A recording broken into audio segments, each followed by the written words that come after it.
Oiê! Tá começando mais um episódio do Pode Criar, podcast vinculado ao Distrito Criativo e produzido por alunos do curso de Publicidade e Propaganda da UFSM. Eu sou a Ana Luísa. Eu sou a Isabela. E eu sou a Luísa. E nesse episódio, iremos falar sobre a influência judaica no território santamariense. Pode criar, pode criar. Bem-vindos ao podcast do Distrito Criativo de Santa Maria. Pode criar! A nossa convidada de hoje é Marta Rosa Borim, doutora em Estudos Latino-Americanos, mestre em História Ibero-Americana e professora do curso de História da UFSM. Tendo essas vivências em Santa Maria, ela fez extensas pesquisas sobre os povos judaicos em Santa Maria. Seja bem-vinda ao Pode Criar, Marta, e já te agradecemos pela presença no dia de hoje. Bom, eu que agradeço, obrigada pelo convite. Então, para dar início à nossa conversa, a gente quer saber qual foi o foco na pesquisa que você fez sobre os judeus em Santa Maria e como foi pesquisar sobre esse assunto. Eu iniciei os estudos nos anos 80 com esse tema, quando eu estava fazendo o mestrado na PUC, em Porto Alegre. E eu fui nessa época fazendo pesquisa sobre os judeus sefaraditas, que são aqueles grupos migratórios que vieram no início do século XX, da Turquia, da Grécia, do Egito e se dirigiram a Porto Alegre. E para encontrar documentação sobre esse grupo imigratório, eu fiz contato com o Instituto Cultural Judaico Marc Chagall de Porto Alegre, que trabalhava na época e hoje tem um acervo mais expandido, com os testemunhos dos judeus ashkenazitas. Então, a diferença desses grupos terminológica, né, porque na verdade a origem dos dois é a mesma, é judaica, é que os judeus sefaraditas eles se consideram descendentes dos judeus espanhóis que em 1492 foram expulsos da Espanha e Portugal, né? Então, nesse período, a Espanha estava numa época de reconquista, porque esse território da Península Ibérica tinha sido parte do Império Otomano, então ali havia convivido judeus, muçulmanos e cristãos por um longo período desse império, e quando os reis de Aragão e de Castela, Fernando e Isabel, resolvem então juntar as coroas, né, em termos de casamento, eles vão lutar pela reconquista da Península Ibérica para o cristianismo. E é nesse período que os judeus são expulsos desses territórios. Então, os judeus espanhóis imigram para vários países europeus e os judeus portugueses também. E alguns se direcionam, então, inclusive tem relatos desse período com as caravelas que vinham para a América. Mas, então, esse grupo imigratório de judeus sefaraditas são aqueles que, na expulsão, foram para a Turquia, Grécia e Egito. E, na realidade, as narrativas dos anos início do século XX, desses descendentes, então, que são sefaraditas, eles vão relatar nas suas memórias que os seus ancestrais eles haviam imigrado para o Iêmen, além da Turquia e para vários países no Irã, no Iraque, e depois eles vieram para o Brasil. Então, eles têm essa memória e esses laços com esses grupos que são descendentes originariamente de espanhóis. Por isso, a fala deles é um espanhol arcaico, é o ladino. E os judeus ashkenazitas são os que imigraram para os territórios de fala germânica, de alemã. Né? Então, para a Alemanha, para o leste europeu e para a Rússia.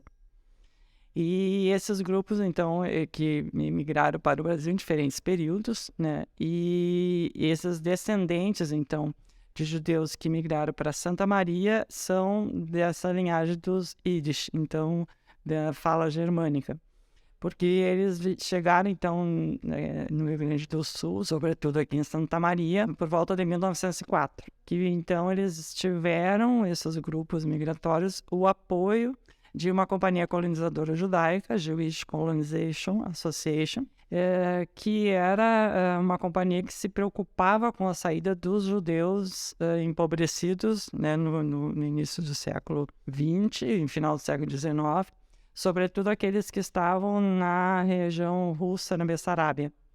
E são esses grupos que migram para esse território em Santa Maria, mas se estabelecem a princípio na região do Pinhal e fundam ali a colônia Philipson. E Philipson, então, é em homenagem, né, ao pai de Franz Philipson, que era um dos era vice-presidente da Jewish Colonization Association. Ele era belga, um banqueiro belga que, junto com o Barão Hirsch e a Baronesa Clara, vão, então, patrocinar a vinda desses judeus para esse território. Então, vão fundar essa colônia, que vai se chamar, e a gente conhece até hoje, como Colônia Philipson. E, então, mais ou menos umas 30 famílias se estabelecem nessa região por volta a partir de 1904 e fundam ali, então, uma colônia. Então, nesse território, eles, com o auxílio da companhia colonizadora, que vai dar para eles uma vaca, ferramentas agrícolas, né, sementes, para que eles pudessem começar a vida numa terra que tinha muito mato, né, e não existia edificações nenhuma. E era uma forma de sair desse território que pertencia à Rússia, onde eles tiveram muitas perseguições, que são os conhecidos pogroms russos, e também muitas restrições de trabalho. Então, os judeus, por exemplo, no final do século XIX e XX, nesse território, não poderia ser dono de terras. Então, eles tinham outras atividades, né, nessa região, e esses banqueiros se penalizaram com os seus patrícios e investiram, então, na saída dessas famílias, né, que se dispuseram a vir para o Brasil. Então, para eles era uma novidade, né, e para tudo isso tinha muita propaganda, né, porque como é que as famílias iam sair de um território tão longínquo para um país que eles desconheciam, né?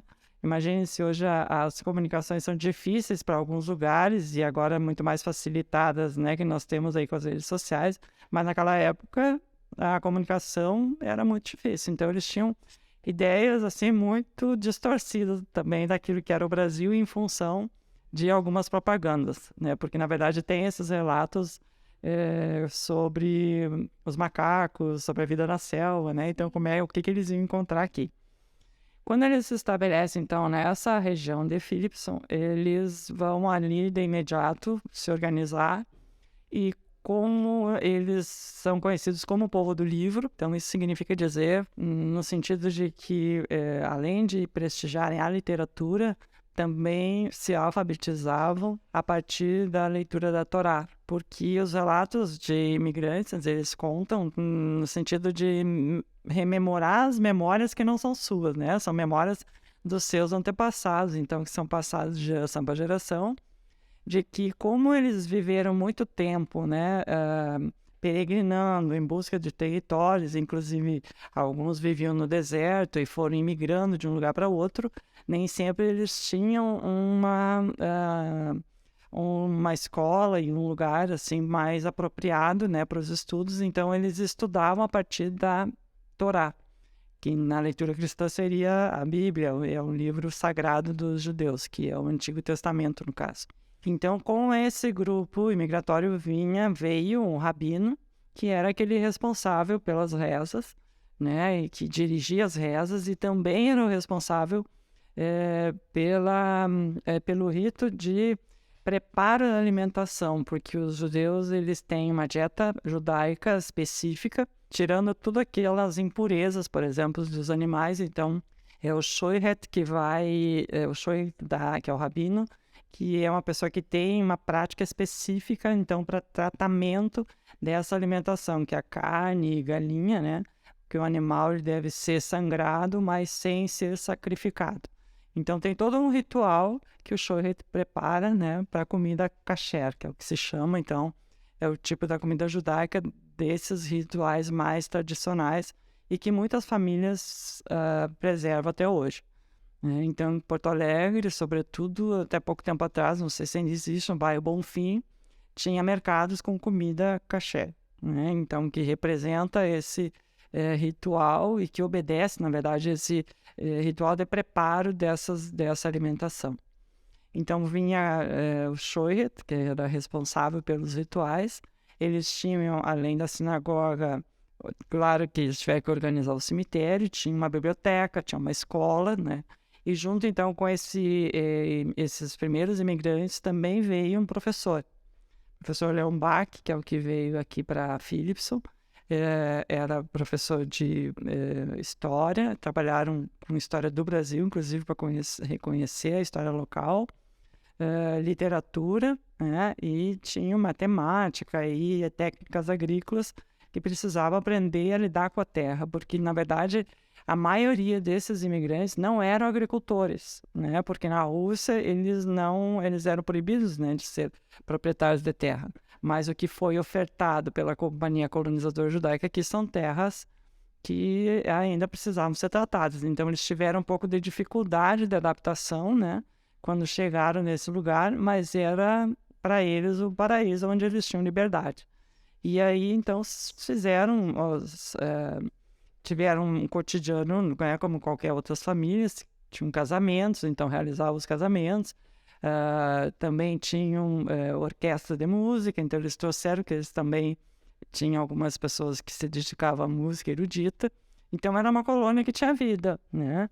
E depois, então, eles foram organizando seu cemitério à medida do possível. E esse cemitério judaico em Philipson, ele ainda está lá, né, até hoje.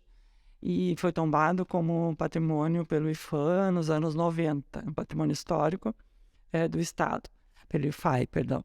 E então faz parte da memória desse primeiro grupo imigratório que chegou nesse território, que é a primeira colônia judaica do Rio Grande do Sul, então foi aqui em Santa Maria. Mas aí vocês podem perguntar, mas por que lá naquele lugar, né, em Pinhal? A Companhia Judaica de Colonização, esses banqueiros, né, eles eram responsáveis também pela ferrovia. Então, eles investiram nos ramais ferroviários e tinham lucro também com isso, né, porque a ferrovia passava naquela região ali, ligava Santa Maria a Passo Fundo, né, e depois foram desenvolvendo, então,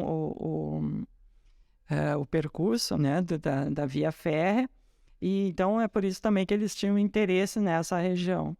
Então vai acontecer essa motivação, vamos dizer assim, desses banqueiros belgas que vão investir aqui nessa região para além, então, do grupo imigratório. Bom, aí a gente vai se perguntar assim, mas então qual é a ligação desses judeus ou desses belgas que investiram na ferrovia com a Vila Belga, né, de Santa Maria? Porque a gente precisa chegar a Santa Maria. Como é que eles saíram, né? Por que eles saíram de Philipson? Então, como eu tinha comentado, eles não tinham muita experiência com a terra. E se vocês conhecem a região ali, ela é bastante pedregosa, né? Tem muitas pedras, então não é muito apropriada para o plantio, e talvez eles não tivessem se adaptado em função de que estavam em busca de melhores condições de vida. Então, muitos filhos depois foram saindo, né, da colônia de Philipson e foram residir em outras cidades, Cruz Alta, Passo Fundo, Pelotas, Rio Grande, Santa Maria também. Em Santa Maria, se a gente pensar assim, no espaço territorial, a gente observa no entorno da sinagoga, que ela foi edificada no início dos anos 20, na Travessa Angostura, ela está muito próxima da estação férrea, que era um lugar de comércio intenso da cidade, de movimento de pessoas, em função da própria estação férrea, né? Então, naquele entorno ali, eles construíram as suas casas comerciais e também se estabeleceram como comerciantes.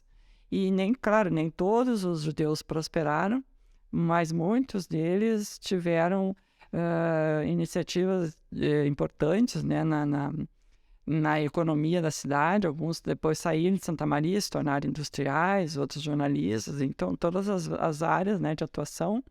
Mas nesse período inicial, alguns também eram mascates, que é aquilo que a gente conhece de vendedor ambulante. que vendia as roupas e móveis, louças, né, várias coisas de porta em porta. E as pessoas que também moravam no interior tinham acesso a esse comércio. Então, eles difundem essa nova forma de comercialização. E aí vai surgir nesse período também a forma de crédito, porque eles vendiam muito a crédito, né?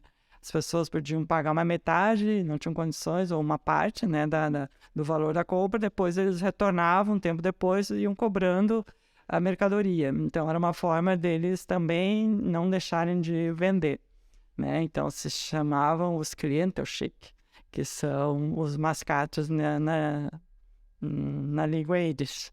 Então, esses grupos que vieram para esse território e se estabeleceram em Santa Maria.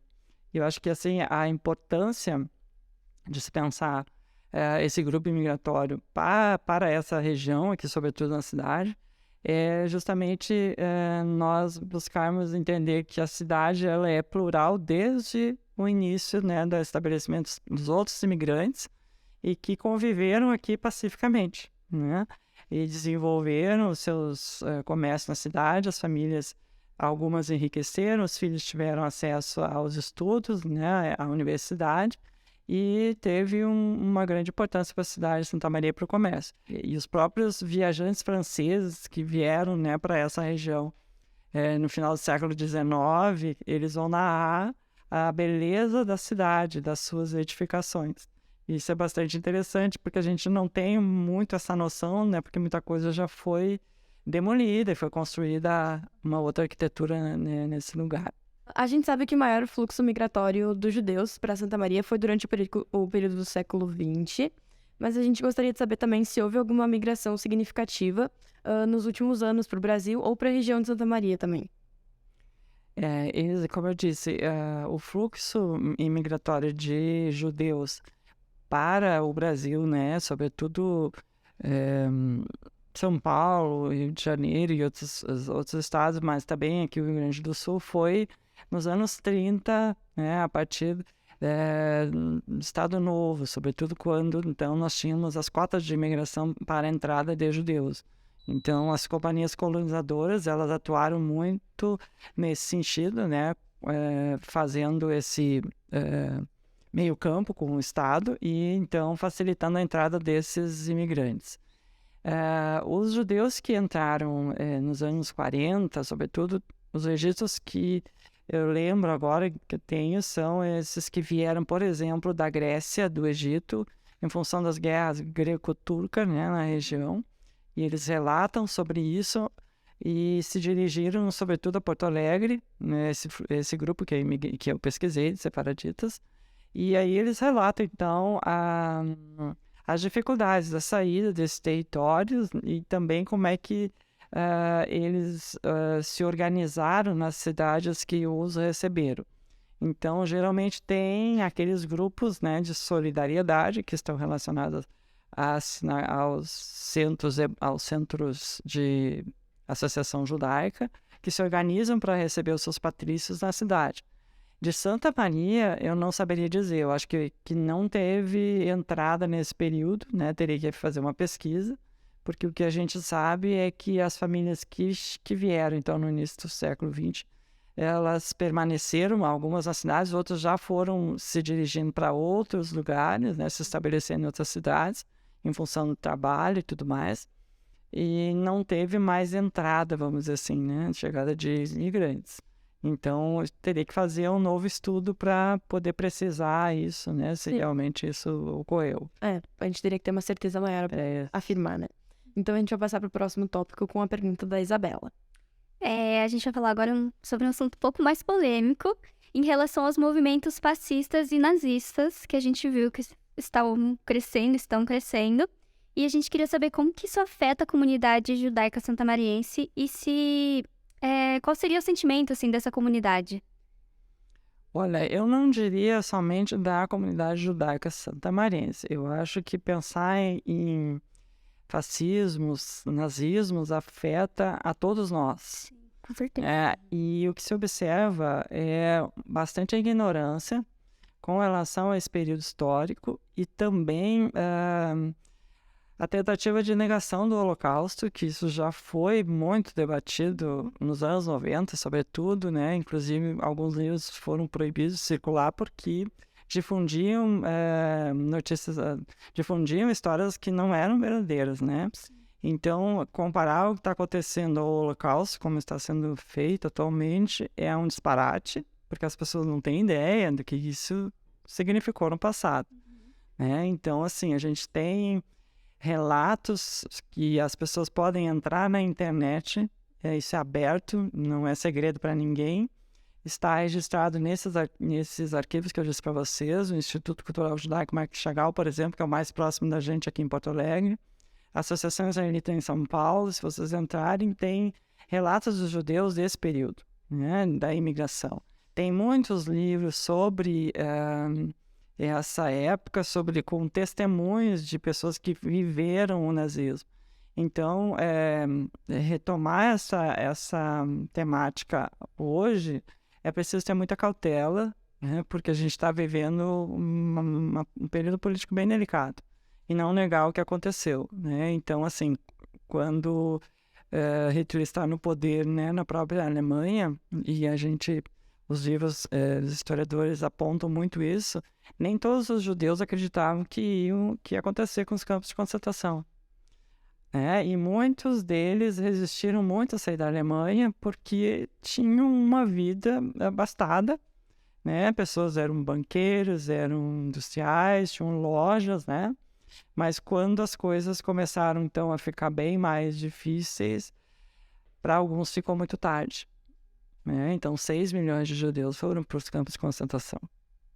E hoje nós temos na Alemanha os registros, né, de todo esse terror. Auschwitz está lá, como ficou, né? Não foi feito um monumento para recuperar, não. É para que quem possa visitar, sinta um impacto daquilo que aconteceu. Como muitos prédios, por exemplo, em Berlim, ainda tem os furos, né, das balas da guerra, ou seja, as coisas não foram tão simples assim, né? Então, é preciso que a gente tenha bastante cautela para falar sobre isso e pensar que a história não se repete, mas a gente precisa tomar cuidado porque muitas coisas semelhantes podem acontecer. Sim, e é justamente por isso que eles mantêm, né, esses espaços. Eles não fazem, não constroem nada e não reconstroem, justamente para a gente não errar novamente. E tá aí também a importância da pesquisa, de vocês estarem falando sobre a história desse povo, né? Porque uma coisa é você visitar um memorial edificado, outra é você visitar um memorial como ele ficou, arrasado, né? Então, o impacto é bem diferente, o que a pessoa sente, né, com relação a isso. Então, o Holocausto ele não deve ser negado, sim, ele deve ser estudado pelas pessoas, né, com mais propriedade, para pensar sobre esse período e não ficar fazendo comparações assim com tanta facilidade, né, de períodos que foram tão difíceis para essa comunidade, que é o que a gente vê às vezes aí na mídia social, né, sem muito fundamento. Essa comunidade, então, que tu teve contato, ainda há quem segue todos os costumes judaicos à risca, ou eles se adaptaram ao estilo de vida brasileiro? Sim, nós temos, na época que eu fazia pesquisa, o que deu para observar, e a professora Anita Novinsky, também da URGS, já está aposentada, fez um trabalho sociológico sobre isso, bastante importante, justamente mostrando os casamentos judaicos, por exemplo, né, como eles eram realizados e quantificando, por exemplo, os casamentos interétnicos e os casamentos fora do grupo. Então, a maioria desses grupos, para preservar suas tradições, acabavam casando entre si, né? Entre si, né? Mas no grupo judaico. E os grupos sefaraditas têm muitos relatos de casamentos também com não-judeus, com goim. E é interessante quando fazem os relatos, como eles tentavam pular, no sentido de as pessoas mais velhas não se chocarem com a quebra da tradição. né? Então é interessante pensar nesse sentido que existe uma tentativa de preservação, né, de muitos rituais judaicos, isso sim, isso acontece, mas os casamentos eles acabaram acontecendo também com pessoas fora do grupo. Mas não é assim não era tão comum. Hoje talvez a gente veja uma maior integração, né, vamos dizer assim. E a questão de preservação, então, das tradições, elas são, sim, preservadas. Santa Maria, eu lembro que numa época a sinagoga que não tinha a rabino, então as famílias das cidades judaicas, elas tinham que ir a Porto Alegre para fazer os rituais. Então, por exemplo, quando o batismo, né, das crianças, ou então o período de iniciação para a vida adulta, que é o Bar Mitzvah, que é a afirmação, né, da sua crença, que no caso corresponde ao catolicismo a crisma, né? Então o Bar Mitzvah seria já o período da adolescência. Eles iam a Porto Alegre para poder então realizar isso com o rabino. Hoje, na atualidade, me parece que tem um rabino responsável pela sinagoga, né? Mas a preservação das tradições, por exemplo, que envolve também o costume, né, de manutenção da comida kasher, nem todas as famílias ainda seguem esse preceito. E como foi para que eles mantivessem esses costumes, mesmo com tantas mudanças e um ambiente novo do que eles não estavam habituados?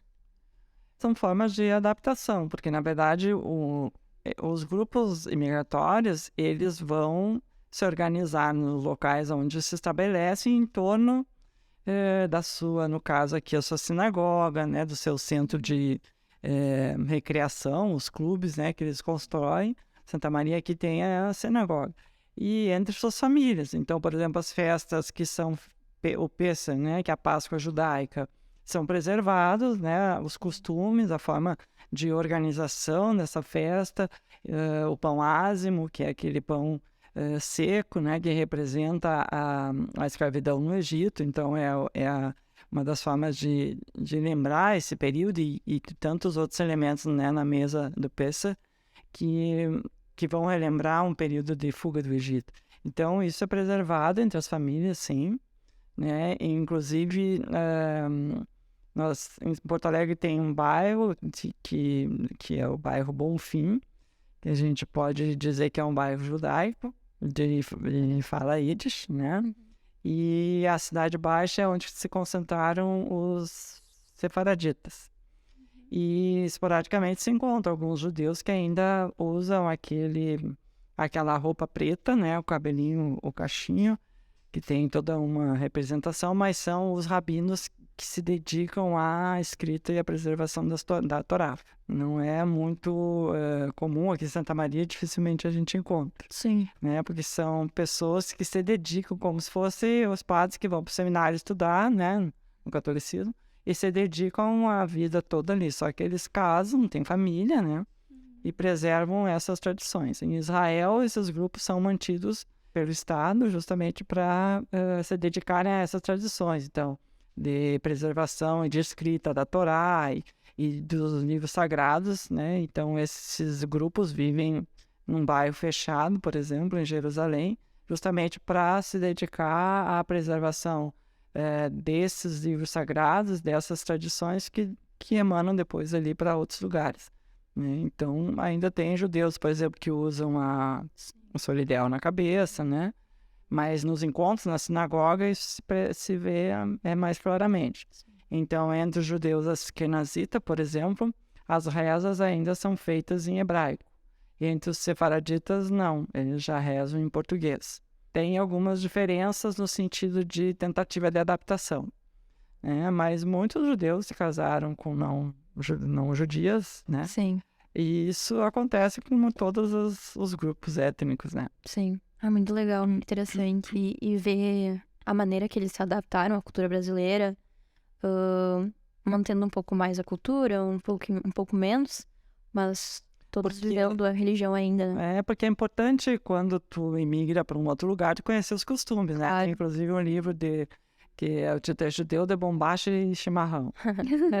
Então, para dizer, houve a aculturação. Isso é uma coisa inevitável porque faz parte da da tua vivência, da sobrevivência naquele lugar, né? O aprendizado da língua, então é todo um esforço de mudança, né, que aconteceu desde a chegada dos primeiros imigrantes, porque como os japoneses, né? Chega no Brasil, vai falando japonês, vai ter que aprender o português, né? E esses grupos que vieram no início do século XX provavelmente não tinham nenhum contato com a língua portuguesa. Então, tudo era novo, né? Precisavam aprender. Tanto que a língua portuguesa era uma das aulas que eles tinham ainda lá em Philipson, né? Que era para poder ensinar para os filhos. É muito interessante ver essa adaptação ao longo do tempo, né? E como eram os povos quando chegaram no Brasil, como é hoje. É muito legal de perceber, não só dos judeus, né? Como de todos os imigrantes que vieram para o Brasil. E as comidas, né? Judaicas. Porque quando eu estava fazendo pesquisa em Porto Alegre, eu participava na sinagoga, então, aos sábados, da reunião que eles faziam, que começava por volta das 10h30 e até 1h, que era uma preparação para o almoço, porque eles não almoçavam ali, né? Eles almoçavam em outro lugar. Então, era um horário eles tinham a reza e depois tinha um horário de confraternização à mesa. Então, tinha vinho, tinha comidas que eram do Oriente, né? Tâmaras, as burracas, que eram os pasteizinhos típicos que eles fazem, né? Então, vários tipos de especiarias também, que eu ia degustando e aprendendo também a parte da gastronomia. Que legal. Né? E muita coisa a gente hoje é comum, né? Que a gente acaba comendo. Então, são comidas que estão também no nosso dia a dia, né? Que a gente às vezes não se dá conta que faz parte de uma herança cultural. Então, a nossa próxima pergunta vai seguir mais ou menos essa linha também dos aspectos culturais. A gente queria entender qual o papel da comunidade judaica na formação de uma identidade santamariense. Que, claro, a gente sabe que é formada por diversos povos, como a gente já falou antes, a gente teve migrações de vários locais, mas a gente queria entender se a comunidade judaica tem algum aspecto cultural que influenciou na criação dessa representação santamariense que a gente tem hoje. Eu vejo assim, a contribuição desse grupo, sobretudo no comércio, né? Não propriamente assim de uma cultura. Isso talvez fosse um trabalho a ser feito, né? De trabalhar com esses grupos e identificar isso. Eu penso que a questão do comércio, ela foi muito forte, né? Em Santa Maria sempre foi, e os judeus contribuíram muito, né? Nesse sentido. Sim, você também estudou da Avenida Rio Branco, que teve bastante povos judeus que estavam ali, eles trabalhavam na Rio Branco? Sim, ainda existem algumas casas que, não propriamente na Rio Branco, mas na Rua Daut, naquelas intermediações ali que eram de propriedade de judeus. Teria que fazer esse mapeamento. Um professor, agora não lembro o nome dele, é um livro do memorialista que escreve sobre Philipson, então ele dá ali uma listagem das famílias que vieram e que viveram em Philipson, que se estabeleceram, né, na cidade. Kopstein, Seligman, né? Então a gente tem várias famílias, Chami, né, que são nomes que a gente conhece, mas não associa. Sim. Né? E que contribuíram para o desenvolvimento local. Sim. Né? Não somente no comércio, mas também são médicos, né, jornalistas. Outras áreas. E que saíram daqui e que despontaram aí para outras áreas. Acho que é um bom trabalho de pesquisa. A senhora tem a pretensão de iniciar algum projeto assim voltado para isso? Se tiver pessoas e alunos interessados, sim. Porque fica o convite, porque na verdade assim, eu trabalho com religiões e religiosidades a partir do catolicismo, né? Mas isso não significa dizer que eu não possa trabalhar com esses outros grupos, porque quando a gente trabalha a partir de uma temática específica, o catolicismo não pode trabalhar isolado, porque ele não está isolado. Né? Então, outros grupos, outras crenças na cidade, elas estão presentes desde o final do século XIX e que são importantes para pensar a pluralidade da cidade. Então, são evangélicos da confissão luterana, são os anglicanos, são os metodistas, né? Que estavam aqui também desde o início, né, desde o início do século XIX, sobretudo final do século XIX e início do XX, perdão. E que se estabeleceram com grupos étnicos diferentes, né, alemães, italianos, e que foram construindo e contribuindo para o desenvolvimento local, sobretudo os alemães que chegaram primeiro, né, que são bastante importantes para o desenvolvimento do comércio de Santa Maria. E Santa Maria tem essa característica, né, até hoje. Então, para finalizar, a gente queria saber se a senhora tem alguma coisa que a gente não perguntou e que você acha que seja importante para falar aqui, para acrescentar no nosso debate de hoje. Sobre essa temática da imigração judaica, eu acredito que ainda tem muita coisa a ser pesquisada, né? E eu que faço a pergunta, né? Ou, na verdade, deixo aqui um apelo para que a comunidade e as pessoas contribuam com os pesquisadores, né? Porque é através da pesquisa que a gente consegue recuperar a história, as memórias, né? E transmitir para as outras gerações a importância e o legado daqueles que nos antecederam, né? Então, acho que isso é muito importante. Santa Maria é uma cidade rica em cultura, né? Estou vendo aqui uma menina japonesa, né? A gente tem muito a recuperar ainda sobre essa memória e a contribuição também dos japoneses, né? Os sírios libaneses, os palestinos, que é diferente, as pessoas não têm uma noção assim muito correta, né? Até pouco tempo atrás se dizia que acampamento era onde nós tínhamos o comércio dos turcos. Então, pesquisar um pouco sobre isso. Será que eram turcos? Turcos otomanos, turcos da Turquia? Ou eram do Oriente, de outros territórios? Então, pensar a pluralidade na singularidade. E aí pensar a partir disso quantos grupos étnicos, né, podem contribuir para o local. Né? Então, nós temos muita coisa a pesquisar. Eu acho que é bem importante a gente pensar. E que a Santa Maria é feita de identidades. Né? E nós também temos a nossa identidade formada por outras identidades. Né? Então, às vezes eu trabalho com os alunos na graduação, pedagogia, sobretudo, e na educação especial. A cultura indígena, que é importante também, né, nós pensarmos não só lá no período das missões, né, que Santa Maria também é uma região de missões, né, São Cosme, São Damião, mas em que medida hoje nós temos a contribuição da cultura indígena na cidade? O que nós herdamos dessa cultura está no nosso dia a dia e nós não percebemos. Está na nossa gastronomia, está nas brincadeiras das crianças, né? Então, se a gente for pesquisar lá nos Jogos Olímpicos Indígenas, nós vamos verificar que muitas brincadeiras que nós praticamos quando crianças é de origem indígena, né? Então, essas identidades, elas estão conosco também, né? Então, acho que é importante repensar um pouco o que isso significa. A gente vai encerrar mais um episódio do Pode Criar. Agradecemos novamente a sua presença hoje, Marta, e obrigada por ter compartilhado conosco seus conhecimentos hoje. A gente agradece os ouvintes também. Não esqueçam de acompanhar os próximos episódios do Pode Criar e ficamos por aqui. Pode criar. Tchau, gente. Tchau. Tchau. Deixa eu fazer tchau de novo. A frase é só tchau, gente. Vai. 1, 2. Tchau, gente.